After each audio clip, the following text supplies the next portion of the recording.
Olá, a graça e a paz do nosso Senhor e Salvador Jesus Cristo seja contigo, meu irmão e minha irmã. Hoje a nossa leitura se concentra em Gênesis no capítulo 49 e 50. Na leitura anterior nós vimos em Gênesis 46, Jacó, encorajado por Deus, descendo ao Egito com a sua família composta de 70 pessoas para se reunir com José. Em Gênesis 47, José apresenta sua família ao faraó, que concede terras em Gósen para eles, enquanto José administra sabiamente os recursos durante a fome, consolidando o poder do faraó no Egito. Em Gênesis 48, Jacó adota os filhos de José, Efraim e Manassés, como seus próprios herdeiros, dando-lhes uma bênção especial e invertendo a ordem tradicional ao dar maior destaque a Efraim, o filho mais novo, em um gesto que reflete o plano soberano de Deus. Em Gênesis 49, perto de sua morte, Jacó reúne seus 12 filhos para abençoá-los e profetizar sobre o futuro das tribos que formariam a nação de Israel.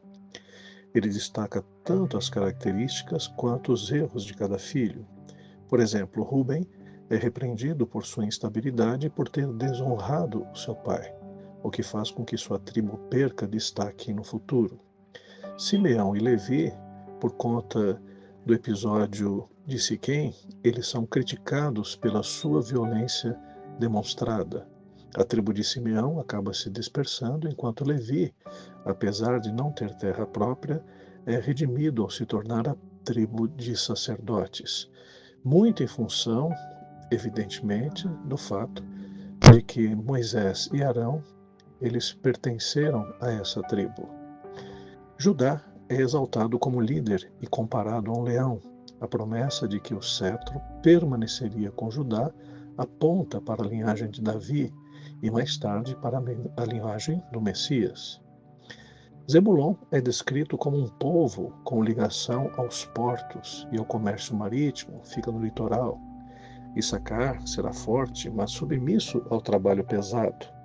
Dan será juiz entre seu povo, mas traiçoeiro como uma serpente. Gade enfrentará ataques constantes, mas prevalecerá. E Aser será abençoado com prosperidade e alimentos de qualidade. Naphtali será livre e ágil como uma gazela. E José recebe a maior bênção, destacando sua abundância, proteção divina e proeminência entre os irmãos. Lembremos que os dois filhos de José, Efraim e Manassés, recebem as porções relativas aos filhos, aos seus tios. E o que nós podemos perceber se cumpre então o fato de que José, como preferido que era de Jacó, recebe porção dobrada representada por Efraim e Manassés. E Benjamim é descrito como um guerreiro feroz comparado a um lobo voraz. Após essas bênçãos, Jacó dá instruções claras para ser enterrado na caverna de Macpela, onde Abraão, Sara, Isaque, Rebeca e Lia foram sepultados. Depois de fazer suas últimas orientações, ele morre.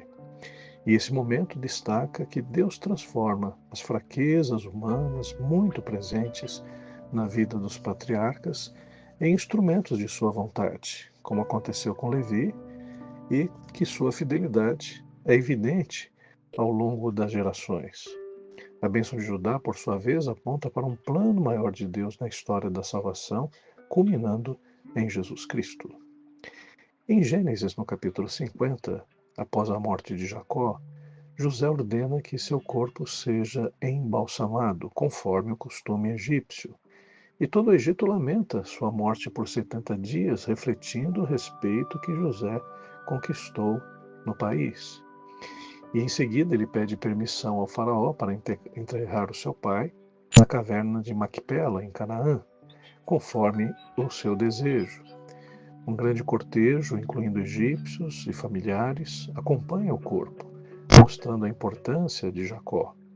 Depois do sepultamento, os irmãos de José ficam preocupados, pensando que ele poderia se vingar deles por todo o mal que fizeram no passado. Ainda os resquícios da culpa nós podemos ver nesse temor. José, porém, os tranquiliza, reafirmando que Deus usou o mal que eles praticaram para cumprir os seus propósitos e salvar muitas vidas. O livro de Gênesis termina então com a morte de José aos 110 anos.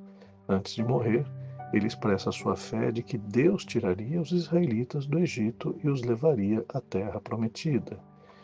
José também é embalsamado, colocado em um caixão, aguardando o cumprimento dessa promessa. A história de Jacó e José mostra como Deus é soberano e fiel, apesar das falhas humanas. E ele guia os acontecimentos da história para realizar o seu plano de redenção.